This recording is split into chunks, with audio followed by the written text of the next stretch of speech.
Hey guys, listen up. YouTube works with an algorithm. By you liking this video, it says to YouTube, this is an active channel, and it helps keep me full-time on YouTube. So, help me out guys. Like, share, and subscribe. Well, we're heading into a supermoon, or what some would refer to as a buck moon. This gives me my inspiration to make this video today. And my video's topic is going to be on compatibility. When you're talking about relationships, most of us rarely ever take in consideration astrological makeups. When we're looking at a profile of a person, when we're going out to date, I'm going to say this: if you want to make the best situation or have the best situation for your relationship to thrive, it's always important to know who you're getting involved with. You're not going to get in a relationship with someone you don't know or a complete stranger, right? So when it comes down to this astrological thing, when you are looking into a person's spiritual genetic makeup, you can find out their temperature. You can find out, when I say temperature, you can find out the mode of which they express themselves, which can be the elements, but I don't want to get people confused and complicated, make this thing more complicated than what it is. In astrology, you have something called the sun sign. And this is what I want to stick on today. I don't want to get into ascendants and descendants and decans or so. I don't want to get into all of that because it's not that complicated. And I'm going to speak from a practical experience, not as someone who's just talking to talk. From experience, I've seen the effects of incompatibilities amongst astrological signs. Now, when I say astrological signs, it's just, I want to say this so you can understand where I'm coming from. I want to speak so that a child can understand. At the time of your birth, there is a way planets are arranged. And with this arrangement, it's a strange thing which some can't understand, but it is something that is reflected in people. At the time of their birth, the planets were aligned in a specific way, and what we know as the dominant personality is the solar personality, or the sun sign, which is basically your typical zodiac sign. So therefore, they say July, late June, July, that is the Cancer.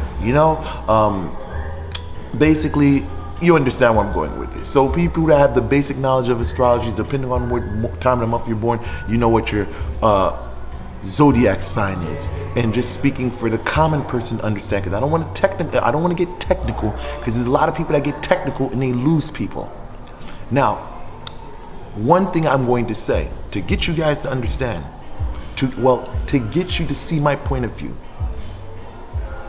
is that when you look at the galaxy, what holds all the planetary bodies together? It is the sun.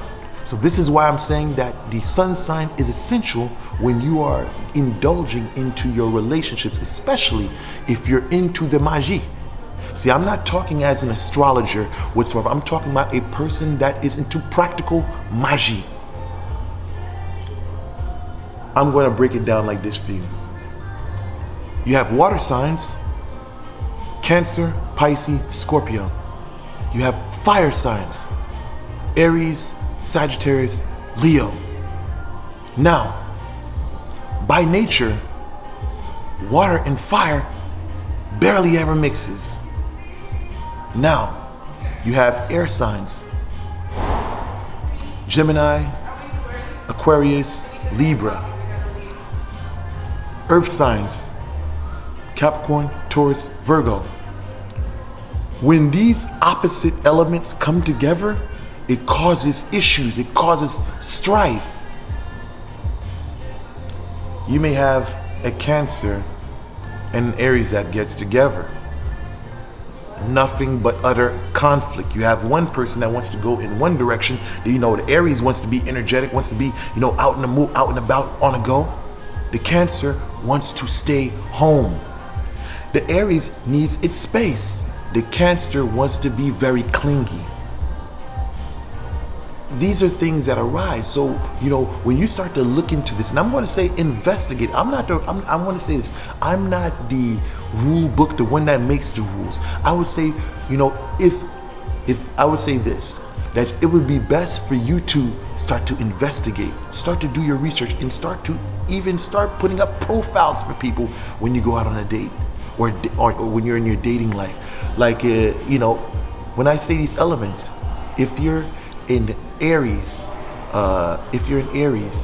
Sagittarius, or Leo, you want to kind of put yourself in a position where you deal with air signs, earth signs, fire signs like yourself.